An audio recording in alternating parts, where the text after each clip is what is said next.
अब 2 minute board पे आइए आप, ठीक है। चलिए, हमने पढ़ा था वैदिक काल, क्या पढ़ा था? वैदिक काल पढ़ रहे हैं।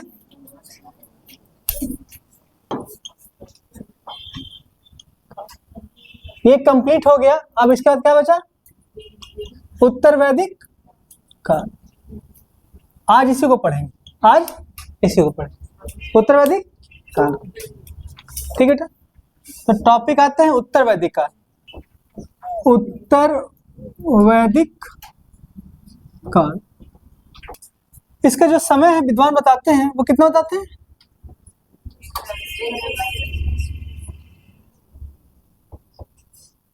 बीसी तक, बीसी तक। इसमें तो पढ़ा, लेकिन इतिहास परिवर्तन को दर्शाता है। इतिहास का मतलब परिवर्तन, परिवर्तन जितना होगा समाज उतना विकसित करेगा। तो उत्तर वैदिक काल में क्या यह परिवर्तन हुआ? क्या हुआ? और एक उस परिवर्तन ने पूरे समाज को प्रभावित कर दिया, इसलिए विद्वान उत्तर वैदिक काल को अलग से टॉपिक मानकर पढ़ते हैं। तो सर ऐसा क्या परिवर्तन किया, ऐसा क्या परिवर्तन किया और किस कारण से परिवर्तन हुआ? किस कारण से परिवर्तन हुआ? तो कहा गया कि यहां पे जो परिवर्तन का मूल कारण है वो है कृषि। क्या है? कृषि का विकास। कृषि का विकास क्या बेटा? कृषि का विकास। तो सर कृषि का विकास तो ऋग्वैदिक काल में भी था, लेकिन कम मात्रा में था, लेकिन था। तो उत्तर वैदिक काल में कृषि का विकास हुआ कैसे? तो क्या कृषि के विकास में जो सबसे बड़ा योगदान दिया जो सबसे बड़ा, वो दिया कौन? लोहा। किसने दिया? लोहा से। और लोहा का जो प्रमाण मिलता है अतरंजी खेड़ा से मिलता है। कहां से मिलता है? अतरंजी खेड़ा से 1000 बीसी में। कब मिलता बेटा? भारत में लोहा कब मिला बेटा? बीसी में अतरंजी खेड़ा से। कहां मिला?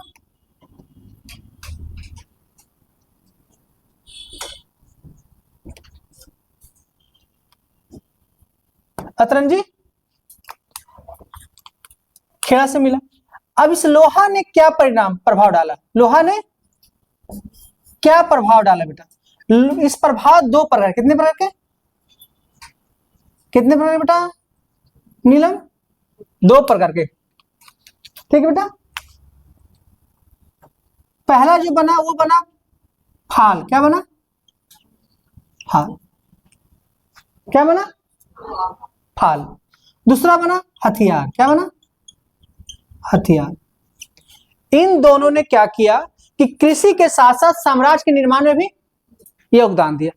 इस फाल ने क्या किया कि कृषि के विकास में योगदान दिया। क्या दिया? कृषि के विकास में योगदान दिया। क्या दिया? योगदान दिया। अब ये योगदान कैसे दिया? कहा जाता है कि ऋग्वैदिक काल में भी कृषि होता था, लेकिन लोहे के फाल का प्रयोग नहीं होता था। पत्थर के द्वारा जमीन की कुड़ाई की जाती थी, इसलिए बहुत ज्यादा उसमें नमी या ऑक्सीकरण डेवलपमेंट नहीं हो पाता था, इसलिए उत्पादन क्षमता कम थी। इस फाल के उपयोग से इस कृषि के विकास में योगदान दिया। और कृषि का जो उत्पादन है, उत्पादन में क्या हो गया? वृद्धि हुआ। इस वृद्धि ने 2 काम किया। देखिए प्रीति मैम, इस वृद्धि ने कितने काम किए? इस वृद्धि ने 2 काम किया। पहला काम किया क्या? हथियार के निर्माण में। क्या क्या मैडम? हथियार के निर्माण में। इस वृद्धि ने क्या किया? हथियार का निर्माण किया। तो सर ये कैसे वृद्धि, कृषि का उत्पादन होगा तो हथियार का निर्माण करेगा कैसे? कि भैया कृषि का विकास हो रहा तो हथियार कैसे बनाएगा ये? तो आपको हम ये शॉर्ट में बढ़ा दिया। अनाज का वृद्धि हुआ। अब ये अनाज जब वृद्धि हुआ तो इसको क्या करेंगे? बेचेंगे। तो बेचेंगे तो क्या आएगा? आय में क्या होगा? और यह वृद्धि होगा जब अधिशेष होगा। इसे कहते हैं अधिशेष होगा। तो अधिशेष होने के बाद विलासिता बढ़ जाती है। अधिशेष होने के बाद विलासिता बढ़ जाती है। तो इस अधिशेष के बाद हमें क्या जन्म लेगा? विलासिता जन्म लेगा। अब हम चाहेंगे कि साम्राज्य का मेरा विस्तार हो, तो इस विलासिता का हम किसका निर्माण करेंगे? और इस हथियार के डर से हम क्या करेंगे, साम्राज्य का विस्तार करेंगे। और यही साम्राज्य आगे चलकर जो ऋग्वेदिक काल में जन था, यहाँ क्या हो जाएगा, जनपद हो जाएगा। और यही आगे चलकर जब इसका लोहे का पूर्ण रूप से विकास हो जाएगा तो बन जाएगा महाजन।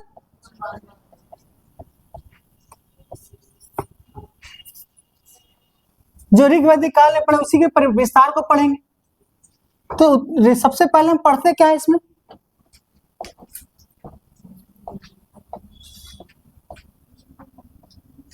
राजनीतिक विस्तार। फिर क्या पढ़ लेंगे हम, सामाजिक और आर्थिक, सामाजिक और आर्थिक।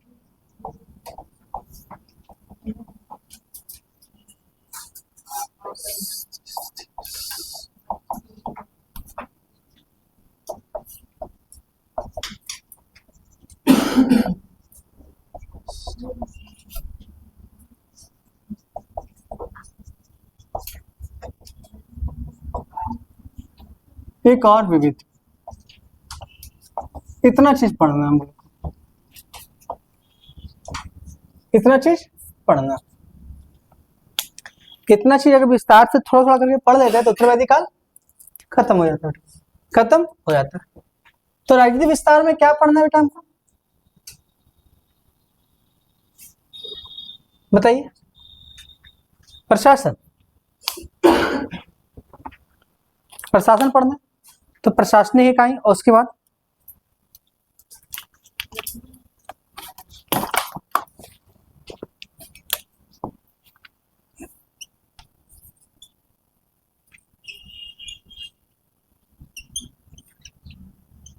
इकाई,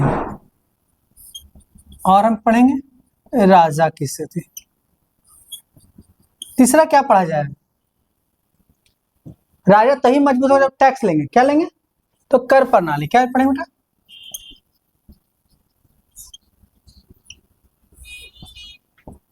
चौथा क्या पढ़ सकते राहुल, अब जब कर प्रणाली लेंगे तो हम उसको लेने देने वाला रखने वाला भी तो अधिकारी होगा, तो रत्नी, क्या पढ़ेंगे,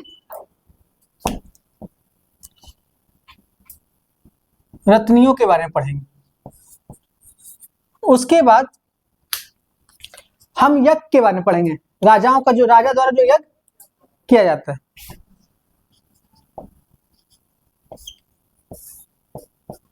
सबसे पहले वर्ण व्यवस्था का जन्म होगा, विकास होगा ना, तो वर्ण व्यवस्था। दूसरा क्या पढ़ सकते हैं हम, बताइए। देखिए बेटा, सामाजिक स्थिति में आश्रम व्यवस्था, महिलाओं की स्थिति, ये सब जानना। आश्रम व्यवस्था, तीसरा महिलाओं की स्थिति,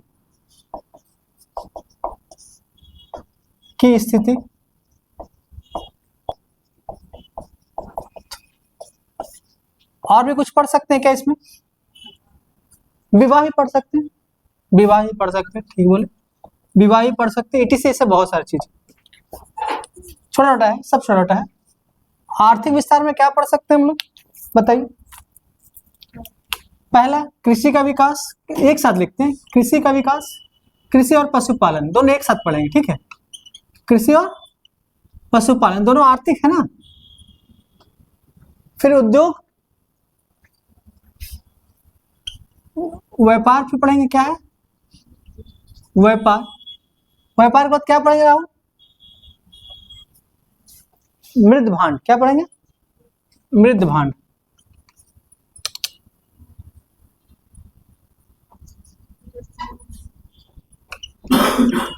धार्मिक में तो क्या पढ़ना है आपको, देवता, क्या पढ़ना है, देवता के बारे में पढ़ना है। जो ऋग्वेदिक काल का देवता था, जो वहां पे जो देवता महान था, यहाँ पे उसका प्रभाव कम हो जाता है, यही जानना है। और मिसलेनियस में क्या पढ़ना है, बुक, क्या पढ़ना है, बुक में क्या क्या, ऐत्रेय ब्राह्मण, सतपथ ब्राह्मण, छंदोयोगी ब्राह्मण, मुंडुकु मांडुकी, सब इसमें पढ़ लेना है, किसमें क्या कहा, किसमें क्या कहा गया। और ये जो आर्थिक वर्ड शब्दावली, आर्थिक, तो लांगल, हल, सीता, वो हम अगर आप बोलेंगे विविध पढ़ा देंगे, और यहाँ पढ़ाने बोलेंगे तो यहाँ पढ़ा देंगे। आर्थिक है, आर्थिक का वो क्या है, आर्थिक का है, आप लोग आर्थिक में लिखेगा, लेकिन विविध में इसलिए बोलते हैं कि बहुत ज्यादा है, बहुत ज्यादा है, और हम चाहते हैं कि एक जगह मिले कि अंततः क्वेश्चन तो उसी से आना है, क्वेश्चन तो सॉरी मेन है कि आर्थिक जो शब्दावली है उसी से क्वेश्चन आना है। तो आप या तो यहाँ पढ़िए, या एक पुस्तक है मैंने अथर्ववेद, अथर्ववेद में कहा गया है कि मानव द्वारा युद्ध की शुरुआत मस्तिष्क से होती है। कहाँ से होती है? पहले मानव मस्तिष्क में युद्ध लड़ता है, फिर जाकर वो मैदान में क्रियान्वित करता है। ये क्वेश्चन अक्सर पूछा भी है, एक बार नहीं तो 3 बार ये क्वेश्चन पूछा हुआ बेटा। फिर कहता है कि वार्ता शब्द का उल्लेख पहली बार हमें किस पुस्तक में मिलता है? सुबह मैम, किस पुस्तक? क्या वर्ड है? वार्ता ना। वार्त शब्द का उल्लेख कहां मिलता है? तो वार्त शब्द का अर्थ 3 होता है, जो कृषक भी हो, पशुपालक भी हो और व्यापारी भी हो, जो तीनों काम करते हैं उसे कहते हैं। तो किस क्षेत्र के लोगों को कहा गया है? देखा गया अंग और मगध के क्षेत्र को, अंग और इसका पहला उल्लेख अथर्ववेद मिलता है। कहां मिलता है? हम सब पढ़ाएंगे, पर लिखाना नहीं बेटा, क्रम से बताएंगे, क्रम से डील करेंगे। हम पढ़ाना ये है, और ये सब देखने में बड़ा बड़ा है, सब छोटा छोटा है, सब छोटा छोटा है। मेनली जो पढ़ना था हम ऋग्वेद में हम लोग पढ़ लिए, और जो इसके बाद अपने हिसाब से हम पढ़ाएंगे ना वो बड़ा होगा। वो ये तो किताबें जो आपके एग्जाम में पूछता है, एक जो हम कॉन्सेप्ट वाला पढ़ाएंगे वो अपने हिसाब से पढ़ाएंगे। तो आज हम क्या स्टार्ट करते हैं? राजनीति विस्तार पढ़ते हैं, ठीक है? मिटा दे बेटा, क्या पढ़ना है? उत्तर वैदिक, ठीक है।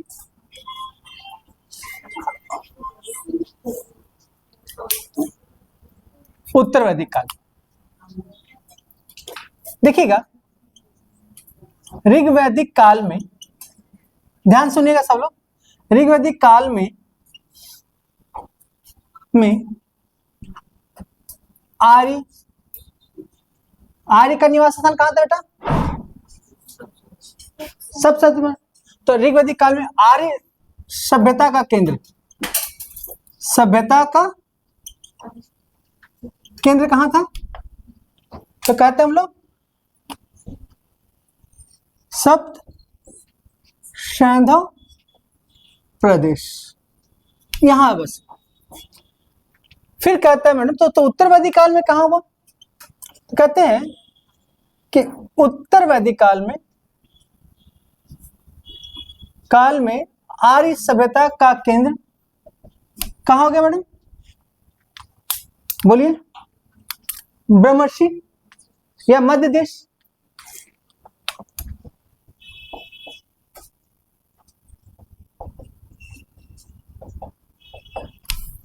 दोनों कहां है पहले वो जानते हैं, दोनों कहां है पहले वो जानते हैं।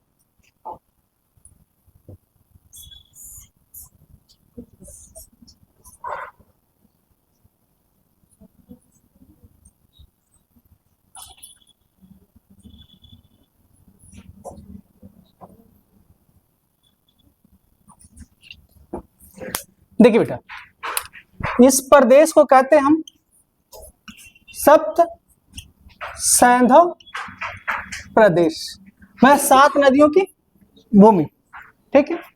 अब इसके बाद यहाँ ऋग्वैदिक काल, ऋग्वेद में यहाँ पे विकास होता है, यहाँ पर विकास हुआ, आर्यों की सभ्यता का केंद्र, सभ्यता का केंद्र था। जब वो मध्य एशिया से आए थे तो यहाँ रुक गए थे। इसके बाद यहाँ धीरे धीरे लेटर वैदिक काल में, लेटर वैदिक काल में इस क्षेत्र में आकर बसना शुरू हो गए, बसना शुरू हो गए। जब लेटर वैदिक काल में यहाँ बसना ये शुरू हो गए,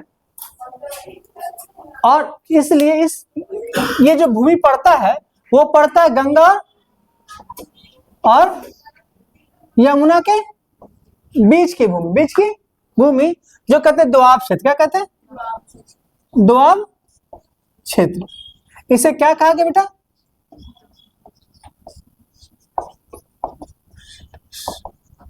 इसे मध्य देश भी कहा गया। क्या कहा गया? मध्य देश भी कहा गया। लेकिन लोग ऋग्वैदिक सप्त सैंधव प्रदेश से ब्रह्म ऋषि प्रदेश में आने का मूल कारण क्या था और कैसे डेवलपमेंट हुआ? कैसे डेवलपमेंट हुआ? तो कहा गया कि जिस क्षेत्र में वो ये थे वहां पर कृषि का पूर्ण रूप से विकास संभव नहीं था, इसलिए लोग धीरे धीरे पशुपालन को छोड़कर कृषि की ओर उन्मुख हो रहे थे और वो ऐसे भूमि को चाह रहे जहां पर कृषि बहुत अच्छा से हो सके। तो कहा गया कि तब इनको कौन बताया विधेय माधव को? कौन बताया?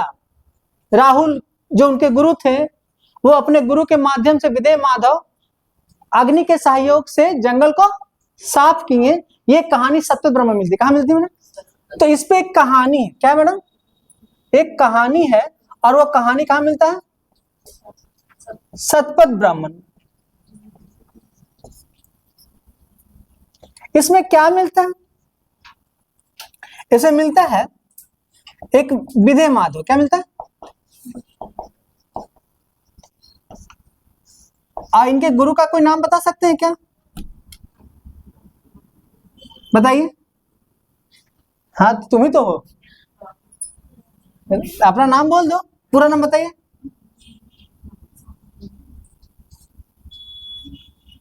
पूरा नाम कौन बताएंगे? कौन बताएंगे? गौतम राहुगन, ठीक है? गौतम राहुगन। तो एक्चुअली हम इसको राहुल से याद रखते हैं जानबूझ के कि राहुल दो मेरे दो अनमोल रतन हैं, तो इसलिए हम, ठीक है। तो कहते हैं कि गौतम राहुगन ने विधेय माधव को यह बताया कि अग्नि के माध्यम से, क्या बेटा? अग्नि के माध्यम से आप इस जंगल को जलाकर साफ करेंगे तो आपको एक बढ़िया सा क्या मिल जाएगा? मैदान का जन्म होगा। यहाँ पेड़ है बेटा, यहाँ अग्नि के माध्यम से जला दी, तो ये किस कहानी मिलता है हमको? तो सतपथ ब्राह्मण के विधेय माधव जब वहां के जो शासक थे सब छंद प्रदेश के, वो जब इधर बढ़ने लगे तो कहा जाता कि अग्नि के दिव्य शक्ति से इस पूरे जंगल को क्या किया गया? साफ किया गया। तो अब जो वो तो कहानी है, उसको हमको क्योंकि स्टेटमेंट पुट कर देता है इसलिए हमको बताना पड़ा। वास्तविकता यही है मैडम कि जब 1000 के बीसी के बाद हमें जब लोहा मिला तो उसका क्या बना? हम हथियार बना। क्या बना? और उस हथियार ने बहुत आसानी से इन जंगलों को साफ करने में एक बहुत बड़ा योगदान दिया, जिस कारण यहाँ पर एक बहुत बड़े क्षेत्र का निर्माण हुआ और इस यहाँ पे लोग बसना शुरू कर दिए। तो ये कोई स्टेटमेंट पूछता है कि किस पुस्तक में मिलता है कि विधेय माधव ने गौतम राहुगन के सहायता से इस क्षेत्र को क्या किया? स्थापित किया या साफ किया? साफ किया, ठीक, साफ किया। अब आते हैं आगे, अब देखिएगा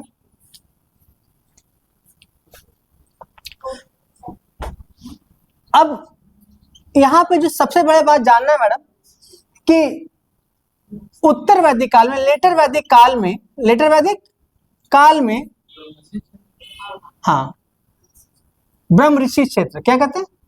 ब्रह्म ऋषि से क्षेत्र।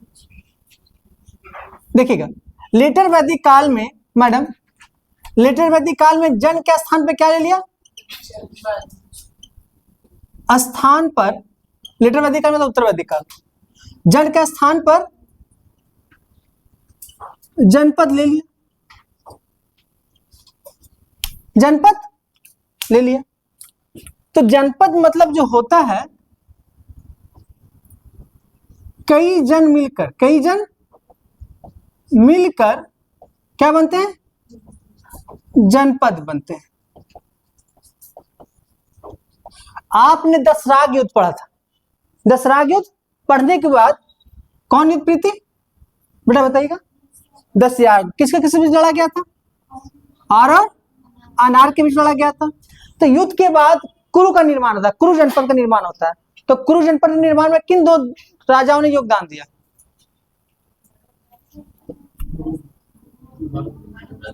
भारत और कुरु।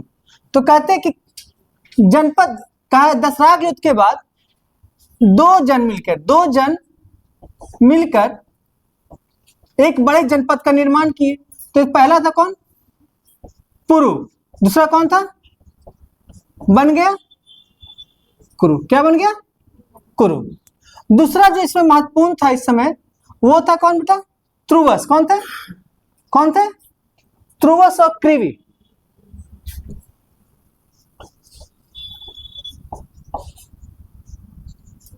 ये मिलकर क्या बने? पांचाल बने।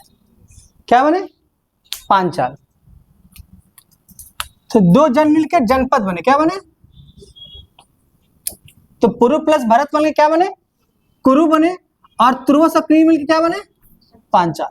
लेकिन ये जन से जनपद बने कारण क्या था? कारण क्या था? जनपद में ढलने का कारण क्या था? तो सिंपल सा एक ही जो कारण है वही कारण सब हर में हमेशा आएगा कि आर्य क्या हो गया था मैडम? किसी कार्य को अपनाने लगे थे। आर्य किसी कार्य को अपनाने लगे। तो अपनाने लगे तो क्षेत्र ज्यादा चाहिए बड़ा। अब कृषि के लिए तो छोटा क्षेत्र चाहिए नहीं बेटा, कृषि के लिए बड़ा क्षेत्र चाहिए।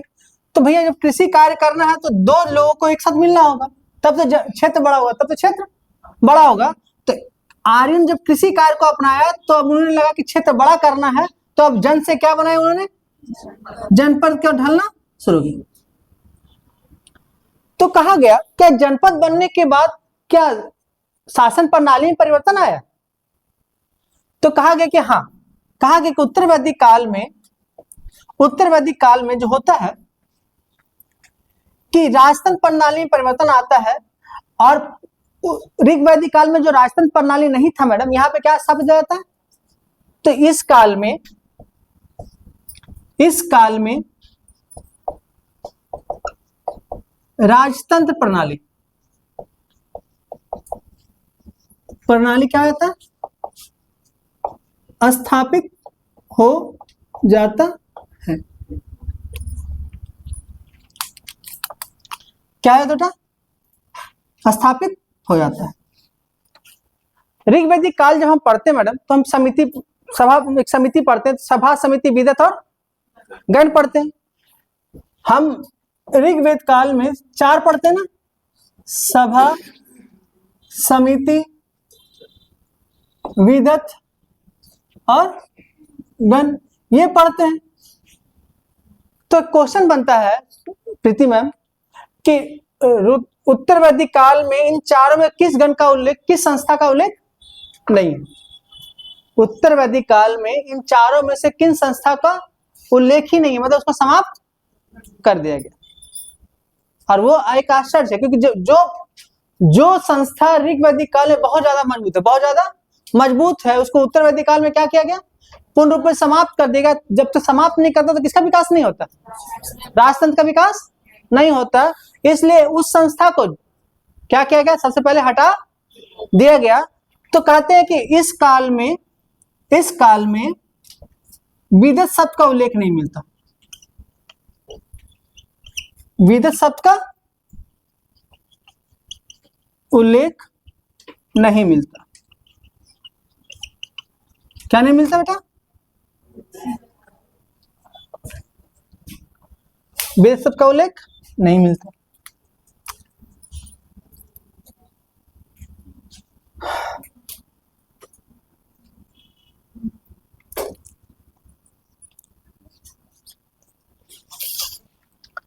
अब देखिएगा क्या बन गया बेटा?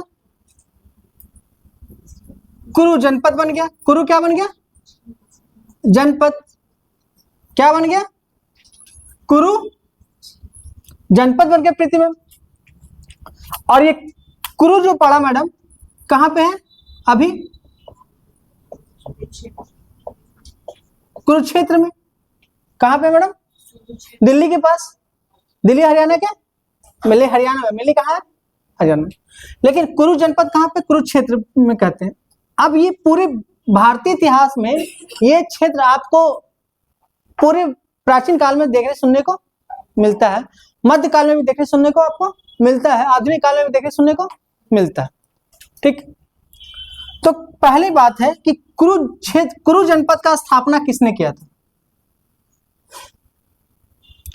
कुरु जनपद का स्थापना, ये कुरु वंश का प्रथम शासक कौन था? नहीं मैडम, वो बहुत बाद में है। कुरु जनपद का, कुरुक्षेत्र का जो शासक प्रथम हुआ मैडम, वो था कुरु। क्या था मैडम? कुरु प्रथम शासक थे।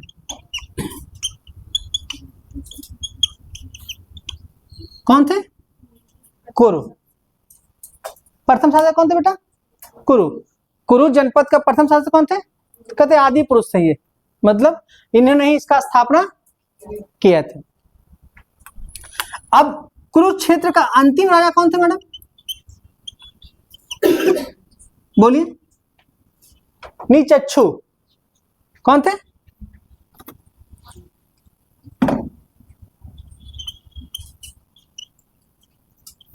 ये दोनों याद रख लीजिएगा, पहले बता दे रहे हैं। कुरु को आज तक किताब में भी नहीं लिखता है, ठीक है। कुरु जनपद का स्थापना कुरु नामक एक शासक के द्वारा किया गया था, ये आपको बहुत खोजने पे मिलेगा मैडम, ठीक है ना। तो कहते हैं कि कुरु वंश का जो प्रथम शासक थे कुरु थे, और अंतिम कौन थे? नीचक्षु। कुरु जनपद में और महत्वपूर्ण शासक कौन थे? और महत्वपूर्ण शासक कौन थे? परीक्षित और जन्मेजय।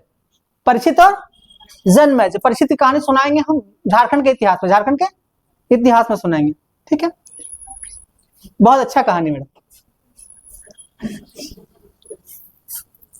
नहीं, उसी से नागवंशी शासक से जुड़ा हुआ था, तो इसलिए हम वहां पे उसको बचा के रखते हैं। अच्छा, अरे ठीक, सुना दिया जाएगा, कोई दिक्कत नहीं है। तो इनमें कुरु जनपद में जो दो और राजा का नाम आता है, जो अक्सर पूछते हैं कि परीक्षित कहाँ कराए थे? कौन बेटा? और एक क्या होता था अभी? जन्मेजय ना।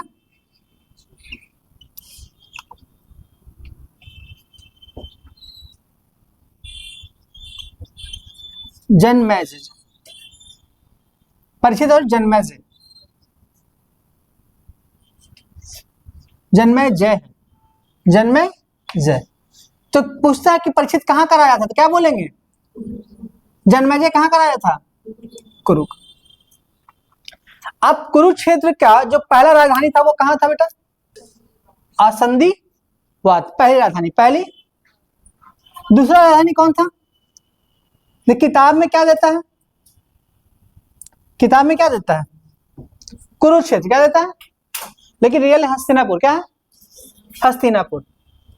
कुरुक्षेत्र की राजधानी थी हस्तिनापुर। ये कुरुक्षेत्र की राजधानी थी, कुरुक्षेत्र की राजधानी थी। दो ही राजधानी थी, तीन राजधानी था? किताब में दो देता है, किताब में दो देता है। तीसरा मेरी तरफ से जान लीजिए, कौशाम्बी। क्या था मैडम? कौशाम्बी। कौशाम्बी। तो बोले सर किताब में तो दो ही मिलता है, किताब में, तो सर कौशाम्बी क्यों लिखे आप? तो हम कहानी बता देते, फिर आपको सब याद हो जाएगा। जब कुरु जनपद का स्थापना शुरुआती दौर में हुआ था, जब वो जनपद नहीं था, जनपद पूर्ण रूप से विकसित नहीं हुआ था, मतलब हमने बोला भारत, पूर्व भारत में क्या बने?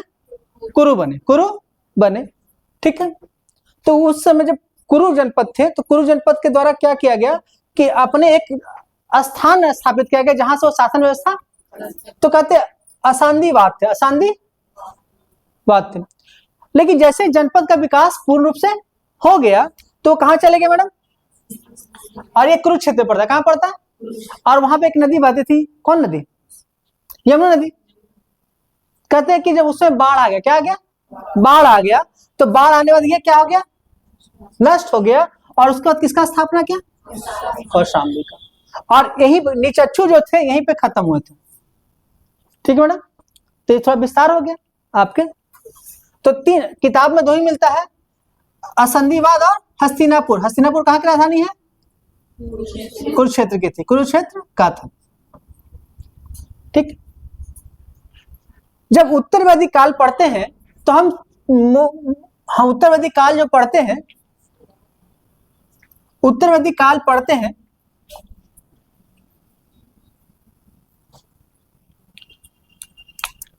तो स्रोत क्या है बेटा? अंशु बेटा, इसका स्रोत जानने का क्या है? आपसे बोलिए सर स्रोत बताइए, आप स्रोत क्या है? इसको हमको पहले पढ़ाना था लेकिन मिस्टेक कर गए, दिमाग से स्किप कर गए, तो अभी याद आ गया तो पढ़ा देते हैं। तो स्रोत क्या, उत्तर वैदिक काल जानने का स्रोत क्या, जो हम सब बकबक कर रहे हैं, स्रोत क्या है? बोलिए।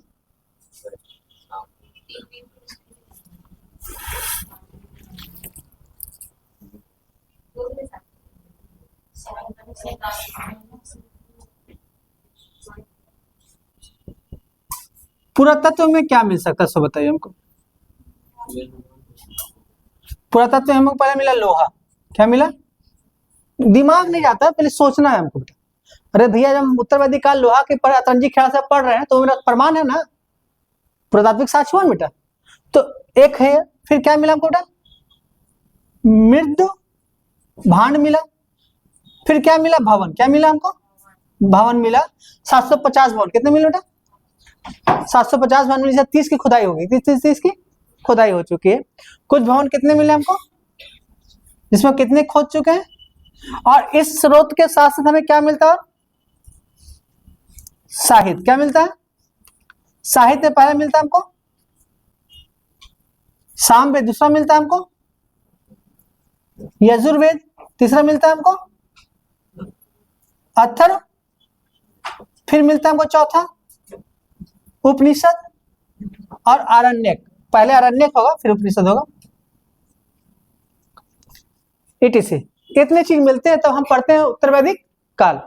तो इसी पुस्तक में जो सबसे महत्वपूर्ण जानकारी हमें मिलता है, किससे मिलता है? अथर्ववेद से मिलता है। किससे मिलता है? अथर्ववेद से मिलता है। और अथर्ववेद में लिखता है कि मगध, अथर्ववेद में क्या लिखता है बेटा? मगध। अथर्ववेद में लिखता है कि मगध के लोग को, कहां के लोग को बेटा? मगध के लोग को क्या करते हैं, कहते हैं? हाँ, कंबाइंड थे उस समय, बाद में जीत लेता है ना मगध, उसको अंको जीत लेता है। तो मगध के लोग क्या कहते हैं? वार्त्या कहते हैं। क्या कहते थे? मतलब कि वार्त्या मतलब 3 काम करने वाले, कृषि काम करने वाले, पशुपालन काम करने वाले और व्यापारी काम करने वाले। जब अब इस मगध का चर्चा हम कहां करेंगे? 600 BC में करेंगे और फिर सुनने में आपको बहुत मजा आएगा। एक्चुअली क्लास बहुत फैक्चुअल है, इसलिए कभी कभी पजल दिमाग हो जाता है। मगध उगध में सब टेंशन नहीं आता है। देखिए, इसको पढ़ाने का 2 तरीका, या तो आप फैक्ट पढ़ा दीजिए या फिर कॉन्सेप्ट को डेवलप कर दीजिए। कॉन्सेप्ट को डेवलप कर दीजिए। और हमारे साथ क्या है कि हमको ये भी पढ़ाना और ये भी पढ़ाना, ये भी पढ़ाना है। अगर केवल ये पढ़ाना हो तो काम कोई दिक्कत नहीं, अब कॉन्सेप्ट का अलग से क्लास लेना होगा हमको। ये तो फैक्चुअल चल रहा है, फैक्चुअल चल रहा है। एक इसी में पढ़ता है बेटा, छांदोग्य उपनिषद एक पुस्तक आती है, उसमें लिखता है मैडम कि कहां पे अकाल नहीं पड़ा है। इसका सही आंसर है कुरु। क्या है? कुरु। कुरु छांदोग्य उपनिषद कहता है कि कुरु में, जनपद में ना तो ओले पड़ते हैं ना अकाल पड़े हैं। ये क्वेश्चन पूछा हुआ है, क्वेश्चन पूछा हुआ है। कहा जाता है कि जब कृषि अधिशेष हो गया, कृषि अधिशेष हो गया, अब जन से क्या बन गया? जनपद की ओर उन्मुख करने लगे, जनपद की ओर उन्मुख करने लगे। तो क्या कृषि अधिशेष एक जगह हुआ होगा? बहुत जगह हुआ होगा। तो बहुत जगह में, हर एक क्षेत्रों में, पूर्व पश्चिम उत्तर दक्षिण सब में राजा अलग अलग होंगे, राजा अलग अलग होंगे। तो ऐत्रेय ब्राह्मण में पहली बार बताया गया राजा का नाम कि पूर्व के राजा को क्या कहते हैं, पश्चिम के राजा को क्या कहते हैं, उत्तर के राजा को क्या कहते हैं, दक्षिण के राजा को क्या कहते हैं और मध्य के राजा को क्या कहते हैं। ये पहली बार बताया गया ऐत्रेय ब्राह्मण में। किसने कहा?